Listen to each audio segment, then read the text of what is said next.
Mon père, veuf, a épousé Jane, veuve, quand j'avais 8 ans et elle avait une fille, Lucy, qui a 10 semaines de moins que moi.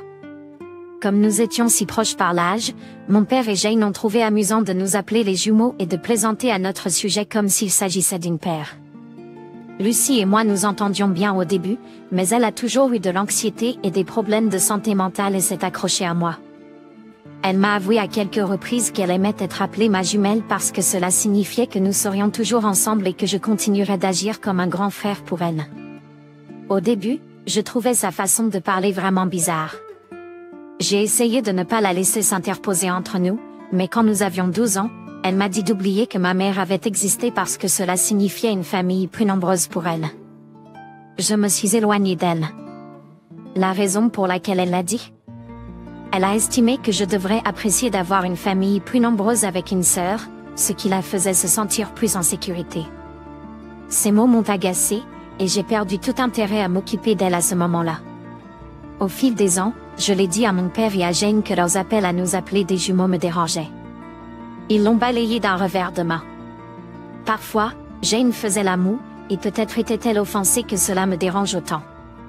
Cela me faisait me sentir pris au piège. Je l'ai dit en thérapie familiale. Nous l'avons tous fait, et ils étaient mécontents que j'ignore Lucy à ce moment-là et refuse de passer du temps avec elle en tant que frère et sœur ou amis. La thérapie familiale était pourrie. J'ai commencé à compter les jours jusqu'à l'obtention de mon diplôme, et 4 ans plus tard, le jour de mon diplôme, j'ai déménagé dans un autre état avec mes grands-parents maternels pour l'été. J'ai également changé mes plans d'études sans le dire à mon père, et je vais à la faculté de droit communautaire et travailler. Lucy et moi devions aller à la même université. Elle déménage bientôt. Elle vivra sur le campus. Lucy voulait rester avec moi un moment avant et que je l'aide à s'adapter à la vie loin de chez elle. Mon père m'a demandé à ce sujet lorsque je ne lui ai pas répondu. Je lui ai dit que mes grands-parents ne la laisseraient pas vivre ici. Et je ne voulais pas partir. Nous avons discuté à ce sujet. J'ai révélé que j'avais changé mes plans d'études supérieures.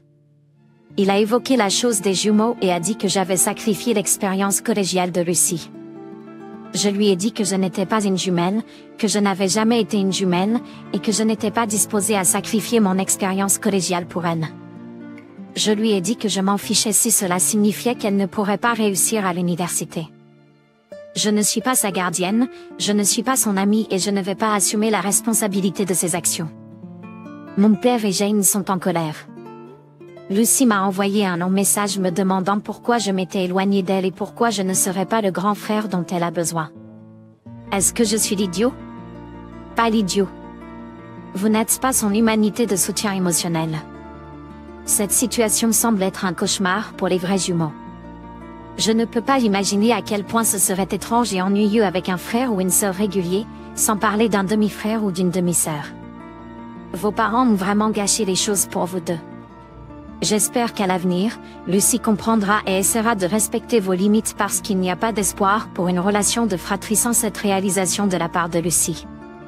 Soutien émotionnel, humain. Xéniane. On ne répare pas l'anxiété en y collant un pansement. Elle doit être capable de fonctionner par elle-même. Vos pères et belle-mère ne vont pas vivre éternellement, et vous ne pouvez pas être la gardienne de votre demi-sœur à 100% de votre temps à l'âge adulte. Compte tenu de son âge, Lucy doit apprendre à se tenir sur ses 2 pieds et ne pas s'appuyer sur elle comme un appui. Bon sang, vos pères et belle-mère sont si délirants. Dites à votre père qu'il doit aller en thérapie avec sa nouvelle famille et vous laisser tranquille. C'est comme les making-of à horror film. Si j'étais vous, j'aurais cessé de parler avec elle dès qu'elle vous a dit d'oublier votre mère. Honnêtement, je ne vous en voudrais pas si vous décidiez d'aller sans contact avec votre père et sa femme. Eh bien, j'ai de l'empathie pour Lucy. Elle a une anxiété paralysante. Elle aurait dû recevoir une thérapie individuelle intense pour cela, plutôt que de vous faire gérer cela. Quelque chose provoque cette anxiété, et elle mérite de s'en occuper pour pouvoir vivre une vie normale et indépendante. Super, vous avez vos grands-parents de votre côté. Bonne chance avec le collège. J'espère que vous obtiendrez votre liberté et votre bonheur loin de ce désordre toxique. Je, une adolescente femelle, suis l'unique enfant de mon ménage qui ne nomme pas ma belle-mère maman. J'ai 2 frères et sœurs biologiques et j'ai 4 demi-frères et sœurs. Ma mère et le frère aîné de mon frère sont décédés quand j'avais 5 ans. Le demi-frère ou la demi-sœur aînée n'a jamais connu son père. Mes 3 autres demi-frères et sœurs ont encore leur père, qui joue un rôle dans leur vie, mais il n'était pas très présent pour le Wula Enewe, et ma belle-mère l'a finalement quitté pour cette raison. Mes frères et sœurs l'appellent maman car c'est la seule mère qu'ils connaissent. La demi-sœur aînée l'appelle papa car elle n'en a jamais eu et il a été prêt à l'accepter. Les 3 plus jeunes l'appellent papa parce qu'ils n'aiment pas leur père biologique. Mais je ne les ai jamais appelés maman. J'avais 5 ans quand elle et mon père se sont installés ensemble, 5 mois après la mort de ma mère. Elle est correcte, mais je ne l'aime pas comme ça et je ne veux pas qu'elle soit ma mère. J'ai quelques souvenirs de ma mère. Et je trouve cela irrespectueux. Elle m'a déjà dit que ce n'était jamais irrespectueux et que si j'avais un bébé un jour, ne voudrais-je pas qu'il n'ait jamais à se passer de mère? Je lui ai dit qu'ils auraient toujours une mère, que je sois morte ou vivante, et que je ne voudrais pas qu'ils appellent quelqu'un d'autre maman. Elle m'a dit que j'étais trop jeune pour comprendre, alors je devrais simplement suivre le courant de la maison et commencer à l'appeler maman. Mes parents et ma belle-mère ont rencontré mon école à propos de mon PAI, et c'est là que cela a été soulevé qu'elle était ma belle-mère. Je dis aux enseignants où passe à l'école et à mon aide qu'elle est ma belle-mère, comme je l'ai toujours fait. Cependant, il semble que cela ait été soulevé pour une raison et ils l'ont détesté. Ils m'ont donc assis et m'ont dit que si je ne l'appelais pas maman, ils essaieraient au moins de l'accepter, même s'ils pensent qu'elle a mérité ce titre après toutes ces années. Ils ont suggéré que je commence au moins à ne plus dire papa et belle-mère et à commencer à dire parents. Je leur ai dit que non. Lorsque je dis parents, je veux dire ma mère et mon père, pas mon père et ma belle-mère. Mon père m'a dit que j'étais un petit idiot difficile et m'a demandé pourquoi j'insistais à punir ma belle-mère pour la mort de ma mère. J'ai dit que ce n'est pas la punir, c'est faire ce qui me semble juste, tout comme les autres enfants font ce qui leur semble juste. Il m'a dit qu'il s'en fiche de ce que je ressens, ils disent ce qui est juste en tant qu'adulte. Ses sentiments ne sont pas plus importants que les miens, et en tant qu'adulte, elle devrait le comprendre. Tu ne la considères pas comme ta mère. Donc, l'appeler maman est un mensonge. Et pourquoi mentirais-tu aux gens? Aucun beau-parent n'a le droit de réclamer un titre de toi. Cela doit être mérité. J'aime la femme de mon père, mais ils se sont mariés après que je sois devenue adulte et je n'ai jamais vécu avec eux. Elle n'a jamais été aucune sorte de mère pour moi. Je l'appelle simplement par son prénom, et ça va. Mon petit frère avait à peine 12 ans quand ils se sont mariés, et il l'appelait belle-mère, même s'il vivait avec eux à temps plein. Elle va bien avec ça aussi. Cela m'étonne à quel point il y a de nombreuses histoires à ce sujet. Comment l'appeler maman serait-il un compromis de leur part? On ne peut pas forcer ce que l'on ne ressent pas.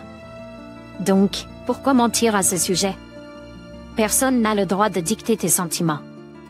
Ton père a tort. Est-ce qu'il serait d'accord si quelqu'un le remplaçait? Et ce qu'il a dit sur le fait que tes sentiments n'ont pas d'importance et que c'est à lui de décider parce qu'il est adulte est une pure absurdité.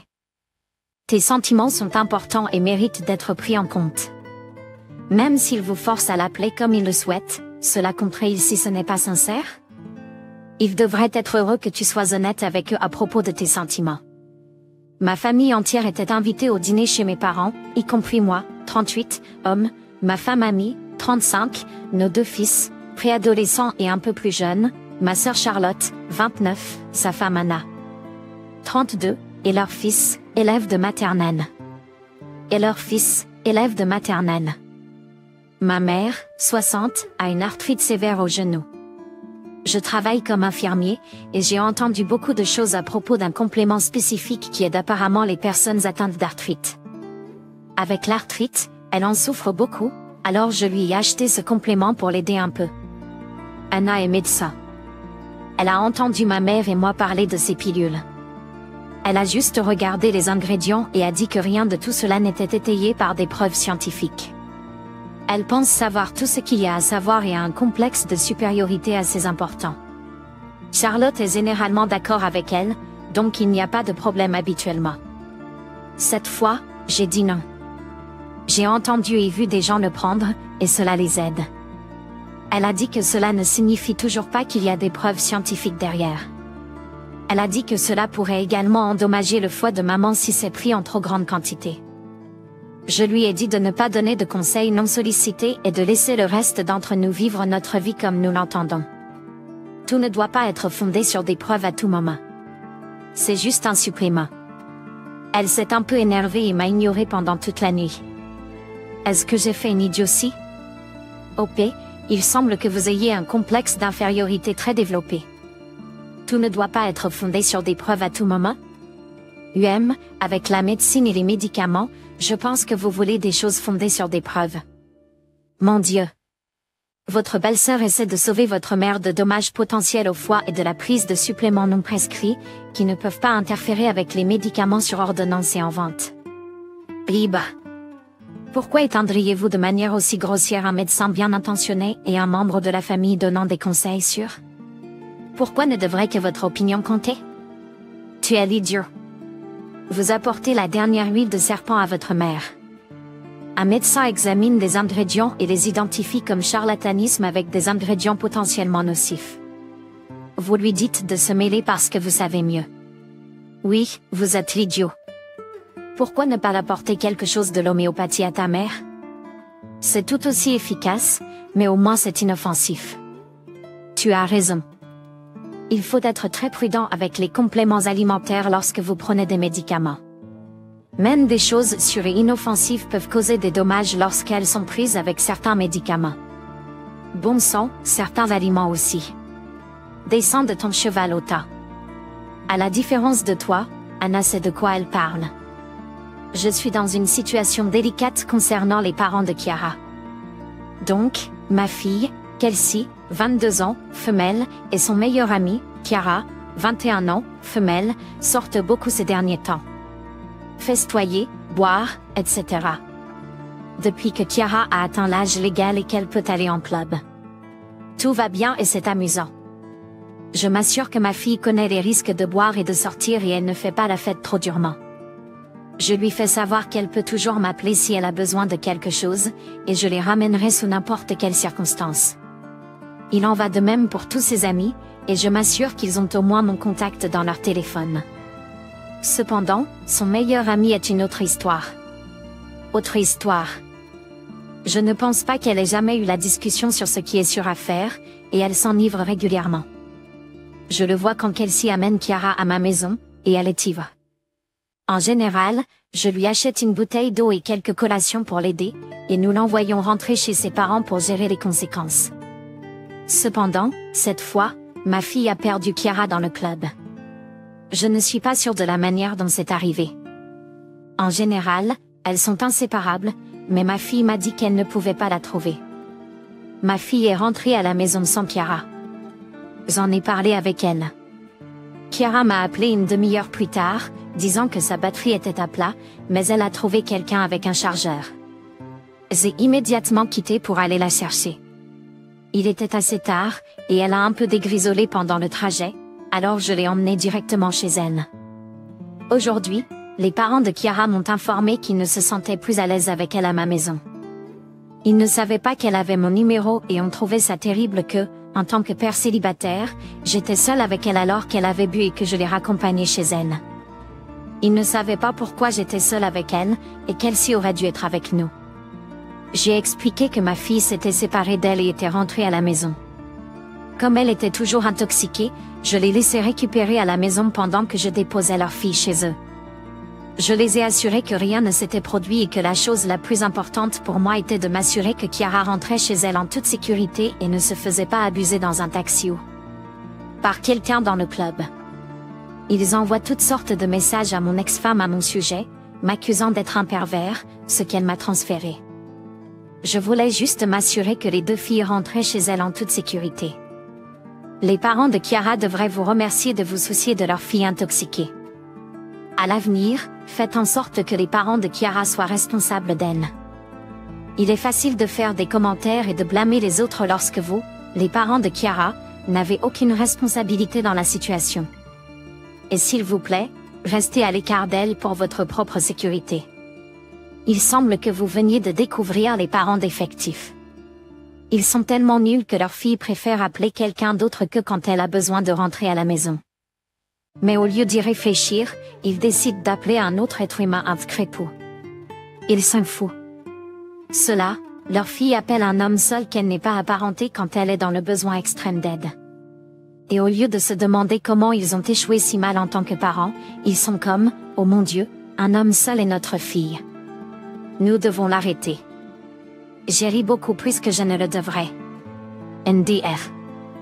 Je ferai attention car Kiara Esper ne serait peut-être pas intéressée par votre fille parce que c'est de la projection de haut niveau.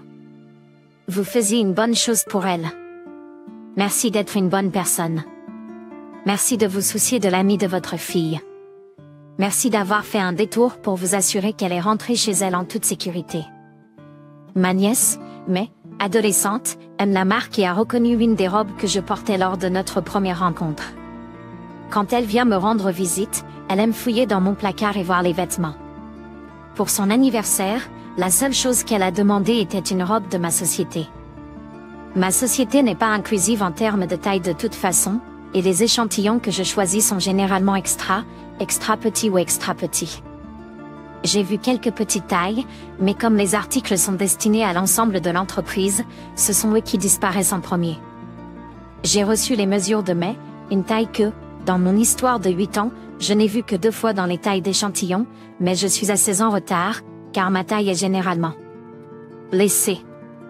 Je l'ai rappelé à May que la façon dont nous obtenons des vêtements et leur taille a tendance à être petite, et parfois d'autres départements les voient en premier, et j'ai également demandé si elle voulait autre chose pour son anniversaire, mais elle voulait seulement une robe. J'ai demandé à mes collègues de chercher quoi que ce soit dans la taille de May et je suis allée plutôt pour obtenir des vêtements, mais je n'ai rien vu dans sa taille. Je lui ai acheté une robe de designer d'une marque plus abordable. Elle m'a remercié pour son cadeau, mais je pouvais dire qu'elle était déçue. Après, elle a trouvé l'étiquette à l'intérieur, qui disait taille plus.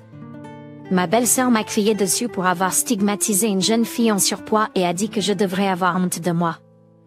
Mais à mes yeux, c'est juste une taille. Et la taille de May est saine pour sa hauteur. Je suis allée voir May, je l'ai assise et j'ai expliqué nos tailles de vêtements et les limitations des échantillons, mais cela a peut-être sonné comme insensible. Elle n'a rien dit à ce sujet et elle est partie après. Je sais maintenant que j'aurais dû dire quelque chose sur la taille plus tôt, mais je ne savais pas comment l'aborder, et j'avais environ 7 mois pour trouver la taille de May et je pensais que je trouverais quelque chose, car nous obtenons généralement plus d'échantillons à cette période de l'année. Modification. Nos vêtements sont coûteux et complètement inabordables. Même avec ma remise du personnel, je n'ai pu me procurer que quelque chose pour ma nièce à partir des vêtements que nous obtenons en tant que personnel. Je ne pouvais pas me le permettre. Mais correspond à une taille que nous avons en stock selon notre grille des tailles, mais elle court petite, ce que j'ai communiqué.